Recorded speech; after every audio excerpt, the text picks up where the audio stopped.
right, guys, our next guest is no stranger to be the first. The first question at every press conference, the first to finish his frosty beverage. And now, the perfect first person to kick off 2021 with Submission Radio. It's a pleasure to be joined by the one and only John Morgan, who's kind enough to stay up late at Fight Island for us. John, thanks for joining us on the program.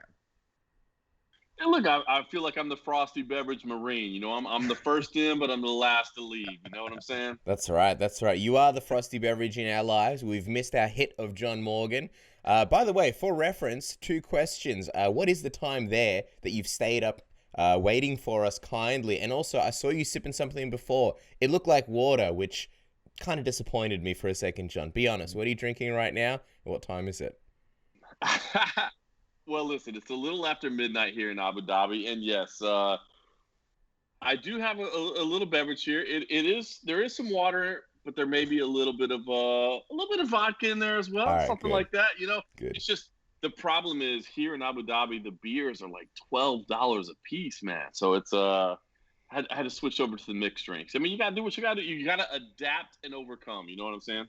I love it. John Morgan's in his bathtub mixing moonshine with the rest of MMA media. This is the kind of stuff, by the way, that we miss out on when we can't make Fight Island. Thanks for sticking it in our face, John. Now, let's talk about Fight Island, though, because I feel like every time you come on here, man, we have to ask you kind of like, what's the vibe? What's it feel like?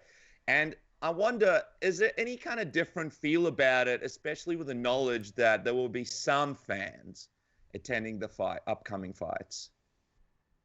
Yeah, no, it's a lot different. I mean, to be honest with you, the whole situation's different. We're not in this full safe zone anymore. This big bubble. Now we have these little safe areas. So I mean, literally, the operations of everything are different. So it's a completely different vibe. That said, the same commitment to safety, everything is being done, you know, to the utmost consideration of COVID-19 protocol. But we did get a little brief glimpse into the arena today. Etihad Arena. It's a brand new arena, like an 18,000 seat arena. Once it's all completed and done, we're getting in there a little bit early, and there's only going to be about 2,000 fans or so, as it seems. We haven't seen it fully yet. It's still being decked out. There's plexiglass that's being put up. You know, there's little dividers all the way around. So we really haven't seen the full thing yet. But I'm excited. I really am excited to see a crowd back. You know, just anything. I mean, 2,000 fans. Sure. You know, how will it fill an 18,000 seat venue? We'll see. But just to have some people back cheering, I am pretty excited about it. And I can tell you right now, the fighters are pumped up. You know, the people that we've been talking to, everybody says, look, they love what they do, and they've been excited to do what's been going on over the past year or so, and they're proud of the UFC for continuing forward. But they cannot wait to get in front of fans again and hear those people cheering. So yeah, it's crazy. On the one hand, like things are totally different because the way operations are.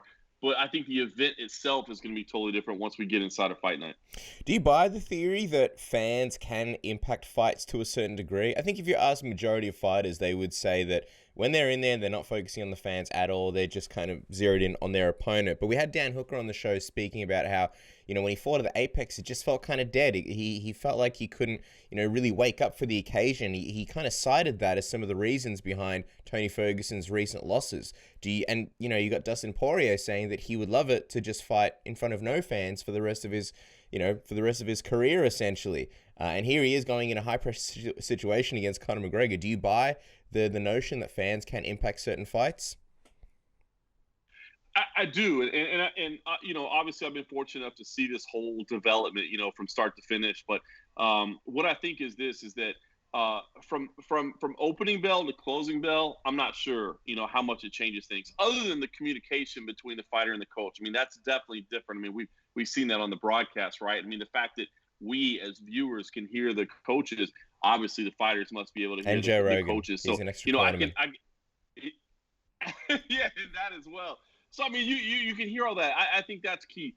But here's what I've said from the beginning, and I really do believe it's played out over and over, is that it's not so much what happens between the opening bell and the closing bell. It's what happens between, you know, the moment you walk out of that locker room until you get into the octagon. I mean, I think especially if you're a slow starting kind of a fighter, it's incredibly difficult if you don't have that extra shot of adrenaline. I mean, of course, walking into a fist fight, walking into a cage, I mean, that's going to give you a shot of adrenaline. But when you come out there and that crowd is there and that, you know, that atmosphere, that's going to give you something. There's no question about it. So, I think there's, and the two references you make right there are perfect, right? I mean, there's ways to see why, you're a little bit flat coming out because you needed that shot of adrenaline. However, at the same time, there's ways to see that, without crowds, you can actually hear things a little bit better. You can get the coaching a little bit better. So it really has been an interesting year. I think, some people have adapted to it a little bit different and been able to handle it a little bit better. But at the end of the day, I mean, listen, we all want those huge crowds, man, those roars. That's what I miss. Because I'm the same. Even for me, I love watching the fights and hearing the corners and hearing the weight of the blows. Without the crowd there, you can hear all those things. But man, there's just something special with the biggest moments. Those amazing moments. When we think back to an amazing fight like Zhang Weili versus Joanna and Jacek, yeah, it was an amazing fight. But what made it even more special was the way the crowd was reacting. So, man, there's pros and cons. We've definitely seen a difference. But I'm excited to at least get a little taste of it back on Saturday night. Yeah, it'll be interesting to see how the 2,000 or so fans go. I imagine the heckling will be a lot more defined. Just hear a guy going, "Hey, you there, guy. You suck, guy. You're not a good guy, you guy." And I'm just wondering because obviously it's the Khabib land over there, and Conor McGregor's not far from his fight. The fans over there, they're not strangers to big names. They're not strangers to going for fighters outside of the region. But what kind of reaction are you expecting from those handful of fans? And for example, Conor McGregor walks out next weekend. Yeah, you know what, man? I'm honestly expecting a pretty positive reaction because here's the thing. Conor McGregor is without question the biggest star in the history of mixed martial arts. But, Khabib Nurmagomedov is right behind him. But when you talk about this region, especially Khabib is their guy, right? I mean, had it been a Khabib versus Conor fight, of course, that's going to be the enemy. They're going to be against him, that sort of thing. But what Abu Dhabi and the UAE has really embraced is just bringing the best of the world. They want world class of everything. Whatever they do here, they want to do it at the top notch. So, the fact that they can bring Conor McGregor here, I think they're going to respect the fact that here is the biggest star in the history of the sport that we love so much, and we're getting a chance to watch him in front of us right here. So, to be honest with you, I think the reception is going to be pretty friendly. Now, again, had Khabib been on the other side of the cage, it wouldn't be so much. But I'm not expecting. Maybe I'll be surprised. Again, 2,000 people. I don't know who those 2,000 people are going to be. I mean, who knows? I mean, who paid for those tickets and that sort of thing. But I would expect that the fan reaction would be pretty amazing. I mean, listen, to have Conor McGregor here, to have that guy, it means something to this region. It's special. To not be Khabib's opponent makes it a little easier to embrace, and I think they will on Fight Night. And I guess the interesting thing is Oscar Willis brought it up in his interview with Dana White, and I'm curious about it as well. How will this whole hotel thing work out between Khabib and Conor McGregor? I mean, you mentioned that it's not really the same bubble, so I imagine it's not as small as it used to be, but break it down for us. How small is the fighter hotel? How much space will there be to move around? Because we've seen basically every single time fighters run into each other at a lobby, at an elevator, somewhere along the way, unless the UFC go out of the way and take one particular fighter, move into a separate hotel to avoid that situation. And what are you hearing? Is he going to be staying in the fighter hotel, or is it going to be a different situation? Listen, my understanding is at some point they will both be in the same hotel. Now, they're not in the same hotel right now. My understanding is that at some point they will both be in the same hotel. But here's what I can tell you. Mm-hmm. UFC security is not going to allow these two people to be an issue. Okay? I mean, you know what I'm saying? These are two of the biggest stars in the sport. They're not going to accidentally. Yeah, I know. It would be a lot more fun to just be like, who knows? It's going to be chaos. It's going to be madness. Who knows? No, listen. I think it's going to be carefully planned out. There's going to be no way these two guys cross paths accidentally. There's no dollies laying around. It's not everything's fixated to the ground. Yeah. I don't understand. I don't understand where you're getting at with that. I don't know why that would factor into anything. But no, it's not. Listen, I don't believe there will be anything. I think UFC. As far as what you said is, what's the hotel? It's a pretty small hotel. It's a beautiful hotel. It's a 5-star hotel, but there's not a lot of common areas. So, yes, there is a possibility that they could cross paths. However, there are a lot of people whose salary depends on the fact that they don't cross paths at all. And I think that'll be the plan going in. Some poor waiter's going to get fired for leaving like 10 dollies laying around. On this day, around these people, you leave this many dollies laying around? What is this? We don't even normally have dollies in this hotel room. Where'd you find them? All right, well, we'll see what happens. John, keep us posted. Dennis, you mentioned Oscar Willis. He obviously, good buddy of ours, did a fantastic interview with Dana White this week, and Dana alluded to Nate Diaz being in talks for a big fight at 155. And I know we're jumping around topics all over the place. We'll talk about Max Holloway in a second. Of course, next week we'll be talking more about Conor's return against Dustin Poirier. But with this Nate Diaz fight, it got everybody kind of excited. Like, ooh, who could he possibly be fighting? Nate Diaz coming back kind of soon. Who do you think it is, John? And who do you think makes sense for Diaz next? Especially if it's not Tony Ferguson, as he told Oscar Willis, and it is not a former welterweight coming down to lightweight. So listen, the names that were out there, like one of them that got floated out there was Paul Felder. But we actually got to talk to Paul Felder earlier today because he's part of the commentary team. And we spoke to him and he said, listen, it's not me either. He's like, I got kind of excited when I heard that. It's not me. Justin Gaethje's a name out there that might make some sense. I mean, that would be a huge matchup, right? I mean, that certainly would be fantastic. It was interesting. I mean, you never know what's going on. I mean, could it be Conor McGregor? I know that sounds silly, right? Because we're talking about a matchup that's still happening. I mean, that to me is the biggest fight that's out there. Like, I want to see that trilogy fight at some point. So, I don't know. There was a lot of mystery there. And, I mean, there always is a lot of mystery when you talk about the Diaz brothers, right? I mean, they can really swoop in and take up any of the biggest fights. I mean, they're both legends. And you can literally pair them against anybody in any division. That's what's so fun about those guys is, you don't need to have a history of win streaks or losing streaks or that sort of thing. But I don't know. It seems like if you're looking at rankings, if what you're paying attention to is rankings, then I think Justin Gaethje is probably the name that makes the most sense. But if you're looking at biggest fight available, if you're looking at storylines, if you're looking at what excites people, I say this win or lose, to be honest with you, out of UFC 257, man, that trilogy fight makes all the sense in the world. And it makes me wonder if maybe, that's why Dana, because listen, I was standing right there. It was funny, I was standing right there as Oscar spoke to Dana and watched the whole thing play out. And I thought about it as it was playing out. Like maybe that's why it's being a little bit coy because, we don't really have the full thing yet. We're letting this whole play out. But, I mean, win or lose, that would be a huge fight. So, I mean, listen, anytime Nate steps in the cage, it's going to be a big fight. So a lot of options on the table. But it sounds like Gaethje is what I think people feel, but I like McGregor 3. Let's get that trilogy done.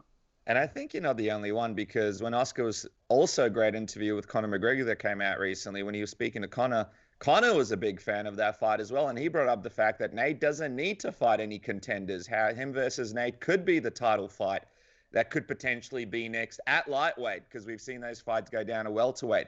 Do you think that could be the big move? He beats Dustin Poirier, put the title up, put the guys together, add a little wrinkle to this rivalry, and change the weight class for a little bit of fun. Well, I think what's most important to find out here is the next time you guys have Oscar on, do you ask him about John Morgan interviews? Because that's really what's happening here. I need to know. We ask him about John Morgan press conferences. Is he conference question? Oh, I'm sitting here doing an Oscar Willis pump-up Listen, interview. he wasn't available, John. He wasn't available. His manager didn't get back to us. He goes to sleep at a decent hour, and he doesn't have to make his own alcohol in the bathroom. So he's a big see what I'm saying? No, listen. There's so many scenarios that can play out. Here's what's interesting, and I always thought coming in that maybe the title would come and play at last second. I mean, I know that sounds like a pro wrestling move. Khabib would say, I denounced the title a week out, and we make the title, available. I don't know. I will say this, and I mean no disrespect to either competitor involved. Win or lose, I don't know that Conor McGregor versus Nate Diaz 3 would be right for the title. I just think there's too many other big names involved. I mean, obviously you have a huge co-main event in the lightweight division that could factor in. You got Charles Oliveira lurking out there who certainly, deserves to be involved in something big.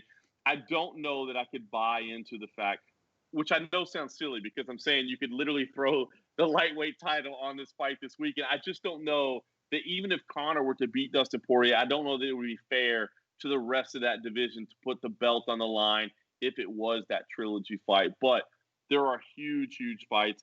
And listen, I mean, we still have to hear from Khabib Nurmagomedov. What does he want to do with that lightweight title? And I got to be honest with you, I don't know that I've ever been more split in between decisions in MMA. Normally, I feel like I lean one way or the other. I think Khabib could surprise us one way or the other in terms of his ultimate decision. So there's so many questions that are going to be on the line, over the next week or two. And like I said, I know you guys aren't trying to look past these first two cards that are up, but there's no question. I mean, everybody is excited about the return of Conor McGregor, about this headliner with Dustin Poirier, and about all that it factors into the lightweight division. Just quickly before we talk about these upcoming cards, Charles Oliveira, you mentioned him. Do you see any scenario where Charles, let's say, and we're not looking past Dustin here, but let's say Conor wins. Do you see any scenario where they do, say, a Charles Oliveira versus Conor McGregor? Because looking at that one, I imagine that will be really tough to promote, right? There's not going to be any back and forth between Conor, or at least not much. Charles, not really the strongest when it comes to English. Conor, not really the trash-talking guy of old. And I think stylistically, that's a nightmare matchup for Conor. So I think it'd be a fascinating fight. But do you see the UFC leaning that way, given the impressive run that Oliveira is on at the moment? I almost just feel like the political side may play into it, and he may not get that title shot if Conor wins against Dustin. Well, that's the unfortunate side of things, right? I mean, but you laid it out there, right? I mean, think about like what would encourage you to make that fight. You can't sell tickets in Ireland. You can't sell tickets in Brazil. You can't. It's tough. And so, no, I hate to say it, but I don't see that. And that doesn't mean that Charles Oliveira doesn't deserve to be in a title fight very soon, man. He absolutely does. The guy's run is unbelievable, and what he's accomplished in the UFC is amazing. But it's just, when you talk about Conor McGregor, you're talking about a different level, right? I mean, you're talking about the biggest star in the sport. You're talking about more than just who's the number one contender, who's the top-ranked guy. There's more involved in it. It matters.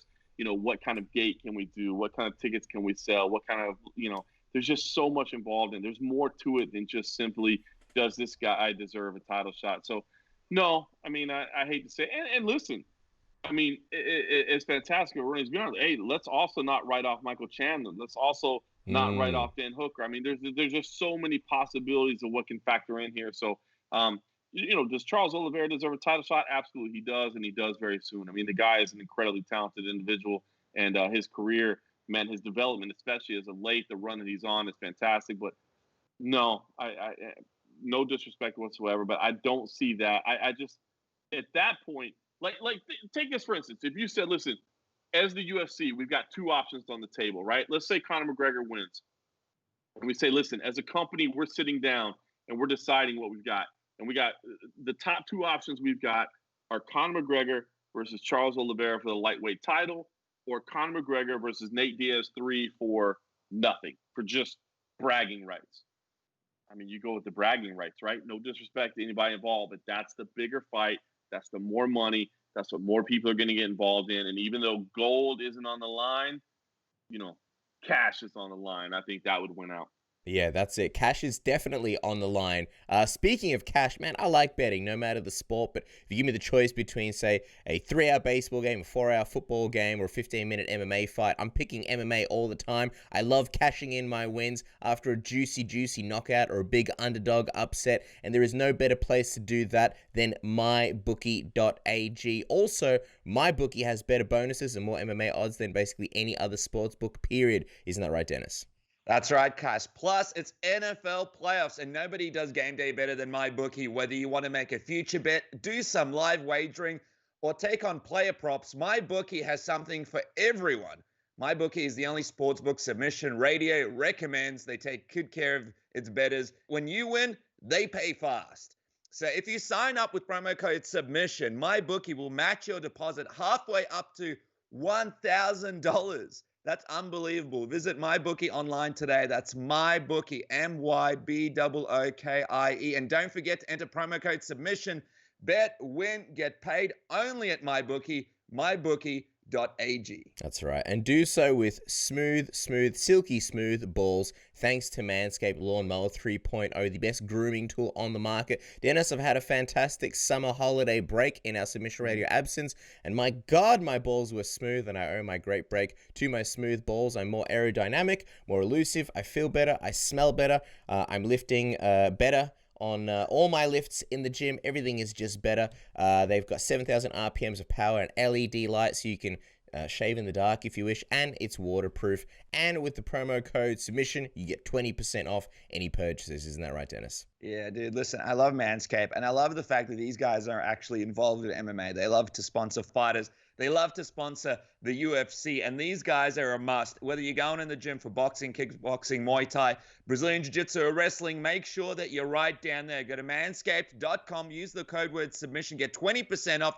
and free shipping now. You can't beat that deal. No, you absolutely can't. There are other good deals, though. Pure VPN, if you're looking to stream things, whether it's Netflix or Hulu or ITV or Disney Plus, you can do so from different regions all around the world with Pure VPN. Do it safely so that people aren't tracking your information. They have currently a good deal where you can just try it. 99 cents for a 7-day trial, and that leads to 47% off for 1 year. Or if you sign up for 2 years, you get 70% off. Isn't that right, Dennis? Yeah, listen, right now, Cass, all the big companies, all the big movie companies, they've announced that they will be putting their movies up to watch online. They're not only going out in theaters. They're going to be up on VOD. So if you're going to be doing that and you want to check it out, there's only one person to use. There's only one company to use to get your VPN sorted, so you can check out all the latest movies without having to leave the comfort of your home, and that is Pure VPN. We've had so many good reviews from Submission Radio users who have signed up. Do it now. Go to http://link.purevpn.com/submission now. Get your extra 10% off, and make sure to check out all the movies. Stop spending money on popcorn. Stop spending money on crazy movie tickets. Save some money and enjoy the movies in the safety and the comfort of your own home. But let's talk about this weekend, because I want to quickly mention Carlos Condit and Matt Brown. They're going to be in the co-main event, man. These guys are such legends, such incredible careers. Carlos Condit was talking about how this is the final fight of his UFC contract. What's on the line here, John? I mean, it looks like a very high-stakes fight for two guys that have had a lot of big fights in their career. Yeah, it's hard to talk about what's exactly on the line, because I think each of them has a lot of say into what's on the line. I mean, are rankings on the line? Are contendership positions on the line? No, they're not. Are careers on the line? Absolutely. But you know what? Both of these guys have a lot of stock with the UFC, and both of these guys have a lot of stock with MMA fans. So, Carlos Condit admitted that this was the last fight on his UFC contract. I would be shocked to hear that the UFC didn't offer him a renewal. Win, lose, draw, whatever happens. I would be shocked to hear at the UFC. And I understand all those cuts are happening, the trimming is happening. I get that. But Carlos Condit is a fan-friendly fighter. He's a legend. I would be shocked to hear they didn't, give him an offer. Now, should he decide to go somewhere else? Of course, that's up to him. I mean, to use his free agency to his advantage, absolutely. As far as Matt Brown, he touched on it. He said, listen, I don't know. This isn't my last fight. Perhaps it is. But he also said, listen, I do think about retirement pretty much every fight camp at some point. I think that maybe I'm done with this. You know what I mean? This is a great fight. I know that, in Australia, the positioning on the card doesn't mean much. In the United States, the co-main event on network television, which means the casual fans, the people that have no idea what ESPN Plus is, what UFC Fight Pass is, what anything else is. I mean, the people that are literally just flipping through their channels might run across this. And, this is like this is like a Forrest Griffin, Stephen Bonner type fight, right? I mean, these are two old dudes. They're just gonna bang it out. This might be one that people have never seen MMA before. They go, bro, have you seen this? Like, get on the phone. It's that type of fight. So I love the fact that this ended up in this position on the card. What's at stake? To be honest with you, I don't think the UFC cuts either one of these guys. I don't think the UFC ends the contract of either one of these guys, because they are the type of fighters that people want to see. But both of these guys have kind of indicated they're not sure where their career goes from here. So I think it's going to be an incredible brawl, and I think it'll be up to these two guys where they go from here. It is interesting watching Carlos, in the latter years of his career compared to when he was a contender, gave GSP, by his own words, his toughest fight in his whole career. Do you have a personal favorite memory of Carlos Condit when you sort of look back at his career and some of the highlights, maybe from some of his better years? I mean, dude, it's not even about the fight, right? The best moment of Carlos Condit is definitely the press conference, right? When he's talking about fighting Nate Diaz, and it's like, what were you guys saying there? It's like, oh, we're throwing spinning shit now, right? I mean, like, it's amazing. Like that. I mean, that is part of the MMA lore. Like, it's so funny to hear him say stuff like that. But no, the guy has been in brawls, and he's brought it every time. I mean, you think about back to the Rumble on the Rock days. I mean, this dude has literally seen it all. You think about, where he's been in his career and all the organizations he's been and the heights that he's been in. The dude's he is literally a legend, man. He is literally a legend, especially among us, long-time hardcore fans. The guy's done it all. And, man, I again, like I said, I mean, if he is testing free agency at this point in his career, because, again, he's not going to fight forever. I get it, and that's great. If he can get a big contract somewhere else, good for him, man. Good for him. But I would love to see him stay with the UFC. I don't know. There's a lot of fights that necessarily are that we need to see, because he's like surpassed.